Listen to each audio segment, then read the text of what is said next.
కొంటా ఉండేవాళ్ళు మా వాళ్ళు. బీడు అని ఎద్దులు బీడిది. అయితే మా వాళ్ళు ఇక్కడికి అసలు వ్యవసాయం చేయడానికి కానీ ఎవరు లైక్ చేయరు ఇక్కడ. మా ఈ వెంచ్ రోడ్ వచ్చి పొలం కొన్నాడు మా వాళ్ళు. అందరూ మా ఊళ్ళో వాళ్ళందరూ నవ్వుకున్నారు, ఎవడరా ఎరుపుగీడు అసలు నీ అమ్మ ఈ బుసుకలో ఈ దీంట్లో ఈడు వెంచ్ రాస్తున్నాడు. మా ఊరు వాళ్ళందరూ టౌన్ మొత్తం మార్కెటింగ్ చేశారు, ఇక్కడ వేస్ట్ అని.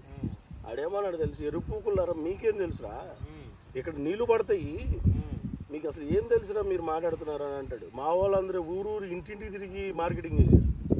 నేను చెప్తానే ఉన్నా, ఒరే నీ అమ్మ అసలు అది వేర్రా, ఈ వెంచరు లేఅవుట్ గేటెడ్ కమ్యూనిటీ లేఅవుట్లు ట్రయ్యి అని వీడు చూసావా. ఈ కన్స్ట్రక్షన్ హైదరాబాద్లో ఉందా ఈ కన్స్ట్రక్షన్?